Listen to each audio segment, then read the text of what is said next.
ரா ரிவ்யூவை முடிஞ்ச அளவுக்கு ஷார்ட்டாக சொல்கிறேன். பிரான்சன் ரீடுக்கும் ஷேமஸ்க்கும் ஒரு மேட்ச் இருந்தது. இந்த மேட்ச்சில் ஷேமஸ் வின் பண்ணிட்டாரு. வின் பண்ணதுக்கப்புறமா பீட்டன் வந்து ஷேமஸை அட்டாக் பண்ணியிருக்காரு. இவர் அட்டாக் பண்ணி முடிச்சதுக்கப்புறமா பிரான்சன் ரீட் அவரோட சுனாமி பேரே ஷேமஸுக்கு போட்டிருக்காரு. குந்தர் வந்து டேமியன் பீஸை பார்த்து பேச டேமியன் பீஸ் கடுப்பாகி பார்த்தீங்கன்னா அங்கேயே குந்தரை அட்டாக் பண்ண போகிறாரு. அப்போ பிரான் ஸ்ட்ரோமன் வந்ததுனால பிரான் ஸ்ட்ரோமனுக்கும் டேமியன் பீஸுக்கும் ஒரு மேட்ச் நடக்குது. இந்த மேட்ச்சில் டேமியன் பீஸ் வின் பண்ணிட்டாரு. வின் பண்ணதுக்கப்புறமா செஸ்ட்லேயே பார்த்தீங்கன்னா குந்தர் வந்து டேமியன் பீஸை அட்டாக் பண்ணுறாரு.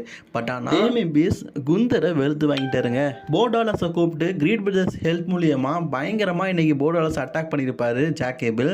அப்போ அந்த இடத்துல போர்டாலஸை காப்பாற்றுறதுக்காக ஒயிட் 6 வந்திருப்பாங்க. வந்த உடனே இவங்க இருக்கிற இடம் தெரியாமல் ஓடி போயிட்டாங்கல்ல. ஆரம்பிஎஸ் சிஎம் பாங்குக்கும் ட்ரூ மாக்கிண்டருக்கும் சம்மர்ஸ்லாமில் மேட்ச் புக்கிங் பண்ணுறாரு.